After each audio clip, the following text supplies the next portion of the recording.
दोस्तों, जब भी इंश्योरेंस की बात होती है और इंश्योरेंस में काम करने की बात होती है तो बात होती है इंश्योरेंस एडवाइज़र की।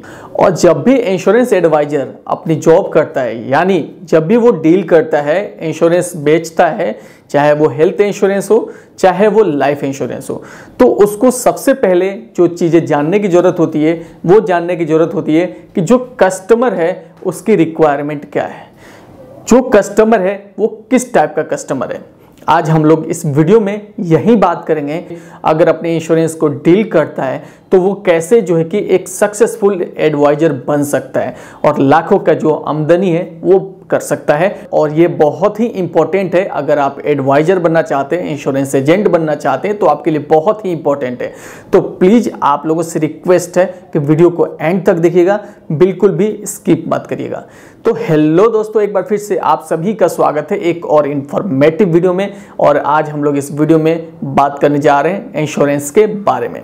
तो जी हाँ दोस्तों, अगर आप इंश्योरेंस एडवाइजर है या इंश्योरेंस एजेंट है, जिसके साथ आप डील करने जा रहे हैं, जिसको आप इंश्योरेंस बेचने जा रहे हैं, सबसे पहले तो उसकी रिक्वायरमेंट देखिए कि उसको आप कैसे जो है कि बेच सकते हैं। क्या वो बिजनेसमैन है, टैक्स पेयर है, फैमिली वाला है, किस तरीके का वो जो है कि आपका कस्टमर है। अगर वो इस टाइप में इसमें से किसी भी तरीके का कस्टमर है तो उसके हिसाब से जो आपका प्लान है वो आप दीजिए उसको, ठीक है। चाहे वो उसको लाइफ इंश्योरेंस की जरूरत हो चाहे वो हेल्थ इंश्योरेंस की जरूरत हो, अगर उसको उसके हिसाब से डील करेंगे तो आपको मुनाफा होगा।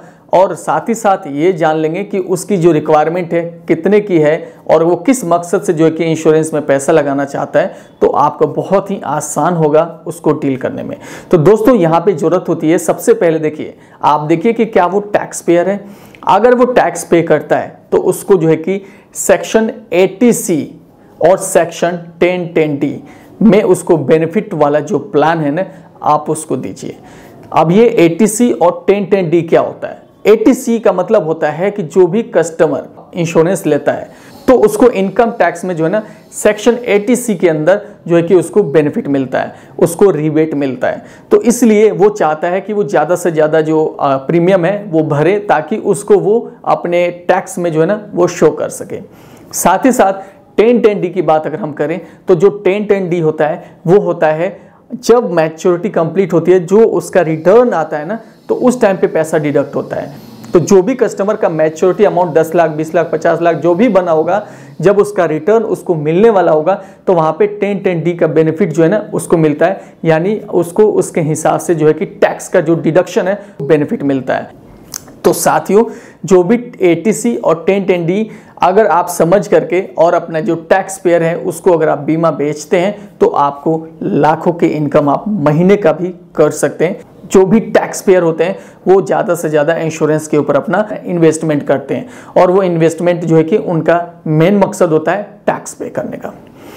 तो दोस्तों, किसी किसी प्लान में 80C होता है, किसी प्लान में आपका 1010D होता है, और किसी प्लान में आपको मिलेगा कि 80C और 1010D दोनों है। तो दोस्तों, मोस्टली तो वैसे सब में होता है। तो दोस्तों, ये चीज़ें अगर आप जानते हैं तो फिर आप उसको प्लान अगर बेचते हैं तो बहुत ही ईजिली आप ये डील कर सकते हैं।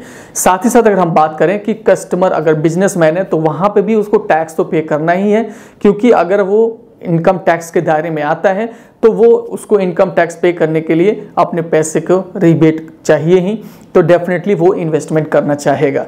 तो ये चीज़ें आपको याद रखनी ज़रूरी है। साथ ही साथ अगर वो फैमिली वाला है, अगर न्यूक्लियर फैमिली से है या कोई बड़ी फैमिली से है, तो उसके हिसाब से आप उसको जो भी इंश्योरेंस है आप बेच सकते हैं, चाहे वो हेल्थ इंश्योरेंस हो चाहे वो आप अगर बात करें लाइफ इंश्योरेंस हो। तो लाइफ इंश्योरेंस में तो बड़ा प्रीमियम होता है, तो वहाँ पे वो क्या होता है कि वो सोचते हैं कि क्यों इतना जो है कि लंबा मैं जो है कि पे करूँ, वो बड़ा प्रीमियम पे नहीं करना चाहते, वो छोटा प्रीमियम पे करना चाहते हैं। तो अगर छोटा प्रीमियम के लिए अगर आप उनको कन्विंस करते हैं तो आप उनको जो है कि फैमिली प्लान जो है ना दे सकते हैं। लाइफ इंश्योरेंस का भी दे सकते हैं और हेल्थ इंश्योरेंस का भी बेच सकते हैं। हेल्थ इंश्योरेंस को बेनिफिट आप उनको बता सकते हैं कि अगर इतनी बड़ी फैमिली है, फैमिली में कोई भी अगर बीमार पड़ता है या किसी प्रकार के कोई भी ऐसा इंसिडेंट होता है जो आपके जो फाइनेंशियली जो भी आपका इन्वेस्टमेंट होता है उसके ऊपर अगर इफेक्ट करता है, तो आपको जो है कि हेल्थ इंश्योरेंस जरूर कराना चाहिए। तो हेल्थ इंश्योरेंस आप उसे बेच सकते हैं। दोस्तों जो लोग भी अभी तक चैनल को सब्सक्राइब नहीं किए हैं, दोस्तों आप लोग जो है कि चैनल को सब्सक्राइब करके बेल आइकन को प्रेस कर दिया करें। जो भी नोटिफिकेशन है लेटेस्ट वीडियो का वो आप लोगों तक पहुंचता रहेगा। साथ ही साथ जो है कि वीडियो को शेयर करें ताकि ज़्यादा से ज़्यादा लोग वीडियो देखेंगे, ज़्यादा से ज़्यादा लोग जुड़ेंगे। आप लोगों को बेनिफिट होगा कि आप लोगों को भी नए नए जो भी क्वेश्चंस आते हैं उसका रिप्लाई आपको मिलता है, तो उसमें आप बहुत सारी चीज़ें सीख सकते हैं। दोस्तों मिलते हैं हम लोग अगले एक और इन्फॉर्मेटिव वीडियो में। तब तक के लिए नमस्कार साथियों।